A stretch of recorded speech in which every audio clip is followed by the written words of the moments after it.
major video about light. I am going to go over some tips and tricks for you and show you a couple things that will really help improve your drawings, and I'm also going to go over the importance of light in general. So here's two things that I have right here. Champagne flute and one of these drawing mannequins. So artists, what we've got going on here is I have a overhead light and I'm right by a window. So I have this natural light coming in through the window and I have the overhead light. Basically, I've got a lamp there, and I've got a lamp there, and I've got lights over there. I have too many sources of light. That's what you call ambient light. It kind of scatters the light, and you don't have any one harsh light coming from any one direction. We want one source of light. I've said this in class before, and I say it all the time. It's really hard to draw and add value to shadows that you cannot see. And here I just see a lot of things going on. It's not clearly defined. A lot of times what can help you in your drawing is simplifying your source of light, and you can do that in a couple different ways. So if I'm trying to use my eyes to draw this champagne flute, right now it's just too busy.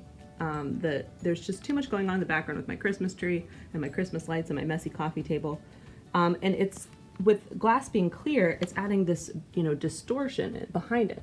So like, I shouldn't be able to see my hand, I shouldn't be able to see my messy coffee table. I'm not gonna know what to draw. And a lot of you guys are in the same boat when it comes to trying to capture a drawing. You've got just, you might not have the most ideal circumstances. So even going and moving it against a black surface or a dark surface is going to simplify it a lot. See, I don't have all of that mess behind it, casting reflections in the, into the back of the glass. However, what I've got here is a box. Just from my online shopping for Christmas, I saved a box. This one's actually a little bigger than I would want. I could probably get away with a much smaller one, but hey, it's the one I had. So I have my box. This eliminates all the other directions of light. I don't have anything behind. I don't have any light coming from any one of the corners. And the cool thing about using a box like this, they call it a light box, is that chances are your drawing setup might be, in a public space, like, the middle of your living room, or it might be in your bedroom, and you don't want to move your objects too much. So chances are you might not get to do it all in one sitting. So if you keep it in a box, you just put your box to the side, bring out your box when you want to draw. And then how you're going to manipulate the light is put a light. Usually I use a lampshade, a lamp without a lampshade, but I have this fancy ring light now. And you can turn your light on and move it around your light box and put your objects in it and sort of play around with your light. Okay, so here's my box. If you're gonna do this a lot, it might be a good idea to get a sturdy cardboard box and spray paint it or paint it black. A lot of artists do that. And then they just use the same box for every different kind of still life. So as you can see, I've determined I want my light source to be on this side, so I kind of cut a hole in the side of the box. I can put my object that I want to draw in the middle of my box with one source of light, and you can see it seems just a lot clearer now. Same if I were to replace my glass with a person. This is more for advanced drawing, but if I do that, then I see very clear shadows on my person. So if I were to pose them, change their body around, I still get that same shadow because I'm using a light box. And it's much easier to draw the shadows now that you can see them. I'm gonna try this with something a little bit smaller. Okay, so here I am with my ring. I decided that this is going to be my subject for drawing, but I'm trying to figure out what the lighting is, what the best lighting is, so I'm going to play with it. What you can do at home is try to create dramatic shadow or the right kind of lighting by using a lamp and taking the shade off. Get permission from your parents which lamp you can use, but that is what's going to help you find your light. So for instance, a lot of times when you guys are trying to draw things, you don't have a good enough shadow on it. So what you're trying to do is create art that looks kind of bland, and those dramatic shadows don't exist, but you're still trying to create them. So a lot of you will try to draw it like this, which it still looks pretty good, but it's not very impactful.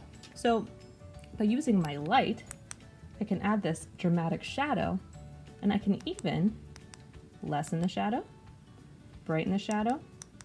A lot of times that's by moving your light closer or farther away. And it creates this drama that I couldn't see before. It's hard to draw something that you can't see. So do I want it from above?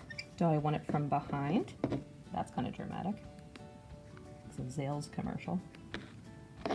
Or do I want it from the side? I think I like the side the best. But that way I can get a good range of values. I'm not just trying to make it up.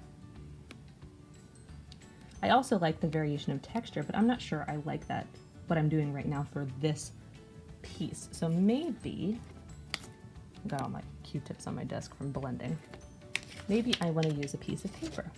Maybe I like how this looks next to white. So I put this on a plain piece of paper. I think I'm really starting to like it like this.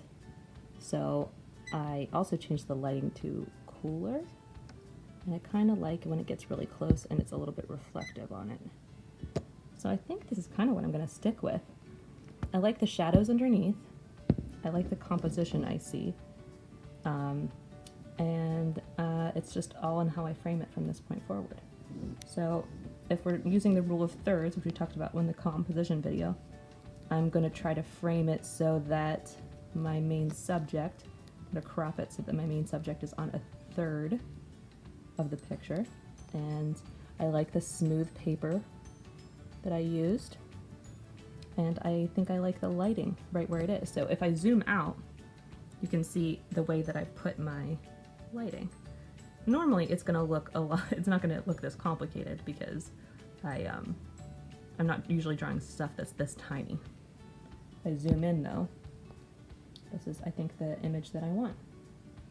So I'm going to take a picture of this and then also keep it in front of me, and I'm going to use both to create my art. So here are the photos that I took of my subject after playing with the lighting. I kind of liked both of those, but I wanted to crop it so that it fit the rule of thirds. So that's on the first third. And it's a little bit higher up, but that's okay. I like the shadows and I like the highlights that I've got.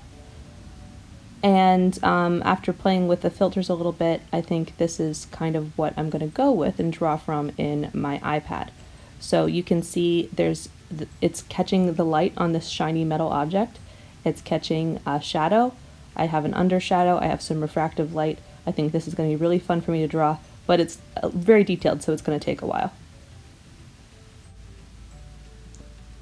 Okay, so I used my program called Sketchbook, and this is kind of the finished result of my sketch. So using the photograph that you just saw, this is sort of the finished result.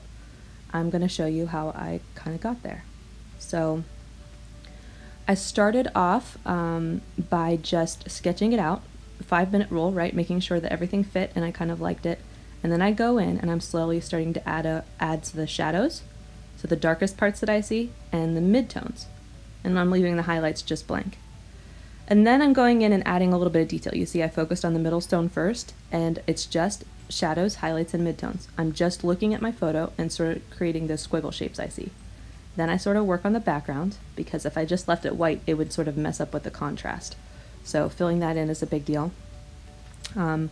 Just sort of trying to add some shadow there. You can see the shadow underneath is something I really struggled with for a while. I'm also struggling with the darker side of the ring, the shadier side of the ring. That kind of threw me for a loop there. But you can see I'm adding more and more detail. I went in and added some basic detail, and then I'm sort of like, it's almost like sharpening it. Just like I said, a lot of drawing is starting out with something like a blurry image and then slowly adjusting the focus. So I keep jumping around. I don't want to stick on one part of the drawing for too long because then I sort of lose sight of what it looks like altogether. So a lot of you guys punish yourselves and you say stuff like, I'm not moving on until I get this right. Well, a lot of times what helps you get it right is by jumping around and doing different things on your drawing, and then it makes sense and looks better as a whole. So you can see I started off with a little bit of detail, one thing of detail, and now I'm going to go in and add a lot of detail. Everything, I'm going to slowly work my way around the little parts and add the detail slowly, always looking at my photograph. So the detail's slowly starting to come together here. It's looking better and better, but I'm struggling with a little bit of it. So you can see me struggling with the undershadow again, adding all the detail as best I can. It just ended up being kind of like drawing circles and shading them a little bit, but I'm looking at my photograph the whole time. Then I really struggled with this band over here. So you can see I made it darker, I made it lighter, I made it darker, I made it lighter. I erased, I started again, and that's kind of what I came up with. So I also really struggled with the shiny part of the ring, and but I kind of like my finished result.